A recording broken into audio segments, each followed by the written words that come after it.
কারা কারা জানেন ইয়ে নমিনেশনিতে না হলেও হাতের লোক এবং মহিলা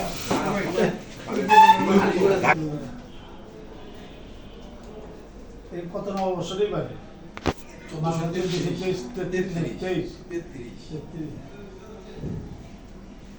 দুটা ছবি তো পাবন আপনি কিন্তু কোর্টে ঢুকছিলেন ছবি আমার কাছে আছে নামটা জানেন আপনার কে কে জানেন নবী ভাই আপনি ছবি আমার কাছে আছে বিদায় ছবি আপনাদের ঢাকাবাসীকে থানা তারপরে আপনার দেশবাসীকে নববর্ষের শুভেচ্ছা জানাবেন।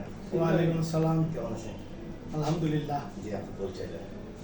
আমি আব্দুল কাদির, সাবেক কাউন্সিলর এবং গেন্ডারা থানা বিএনপির আহ্বায়ক, বিএনপি কমিটির আহ্বায়ক। দিন পরে আসছে আগামী পয়লা বৈশাখে আপনি আপনার পার্টিকে এবং দেশবাসীকে শুভেচ্ছা দিচ্ছেন। আগামী নববর্ষর 1333 1433 যে নববর্ষ শুরু হতে যাচ্ছে, এই নববর্ষ বাঙালির ঐতিহ্যবাহী বাংলার নববর্ষ।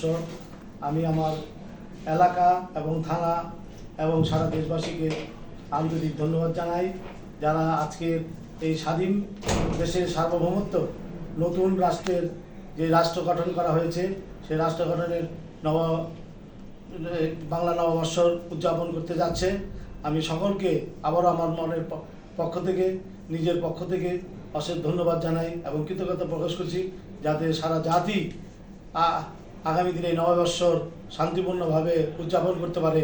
যেটা আমাদের যারা আমরা ইসলাম, আমরা যে মুসলিমরা যারা যাতে না জায়েজ কোনো কাজকর্ম না হয়, সেভাবে যাতে আমরা বাংলাকে ঐতিহ্যবাহী ধরে রাখতে পারি।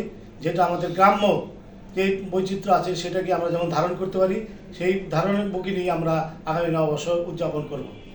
বিশেষ করে আরেকটা বিষয় হলো গিয়া সামনে ইলেকশন, তো ইলেকশনের মধ্যে তো শোনা যাচ্ছে নানান কথা, কিন্তু আপনার ওয়ার্ডের মধ্যে এক জিনিস পেয়েছি যে কাদের ভাই ছাড়া বিকল্প নাই এবং মাদকের বিরুদ্ধে আপনি একটা পদক্ষেপ নিয়েছেন, মানে খুব হার্ডলি এবং জলবদ্ধতা। আমি আমার এলাকাবাসীকে জানাইতে চাই, এই নববর্ষ উদযাপনকে কেন্দ্র করে এটাকে আমি আরও জোরালো মেসেজ দিতে চাই, যদি আমরা আগামী দিনে এই ঢাকা শহরে সিটি কর্পোরেশন নির্বাচন হতে যাচ্ছে, সেই নির্বাচনে আমি একজন প্রার্থী এবং আমার এই এলাকার আরও অন্যরাও প্রার্থী হতে পারে, কিন্তু আমি অতীতে এই এলাকার মানুষের পাশে ছিলাম, বর্তমানে আছি, ভবিষ্যতে থাকব।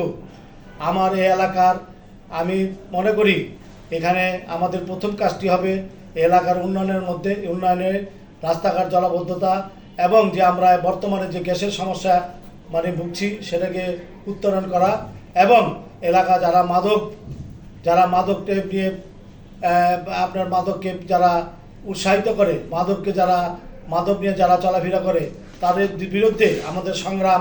আমরা যেহেতু জাতীয় নির্বাচনের সময় আমাদের নেতা ইঞ্জিনিয়ার ইশরাক হোসেনও ওয়াদাবদ্ধ যে এলাকায় কোনো মাদক চলতে পারবে না এবং মাদকের বিরুদ্ধে আমরা সংগ্রাম করব এবং সংগ্রামে আছি। ইনশাল্লাহ আমরা আগামী দিনে যদি আমরা আরও ক্ষমতায় অধিষ্ঠিত হতে পারি, তাহলে আমরা এবং আমাদের নিজের উদ্যোগে এই মাদককে নির্মূল করব। এটি আমাদের প্রত্যাশা, এটি আমাদের মানুষের কাছে আশা।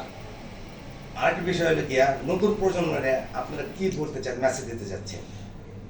আসলে নতুন প্রজন্ম আমাদের যে এটা তো আমরা নতুন প্রজন্মের কাছে আশা করি আগামী দিনে তারা যেহেতু আমরা আগে যে সমস্ত আমরা এলাকার মধ্যে অনেকে আমরা যেহেতু আমরা ঢাকার লোকেরা অনেকে লেখাপড়া করতো না, লেখাপড়া থেকে দূরে থাকতো, কিন্তু বর্তমানে আমাদের ছেলেমেয়েরা লেখাপড়া করে, এই স্কুল ইউনিভার্সিটিতে লেখাপড়া করে, পড়াশোনা করে।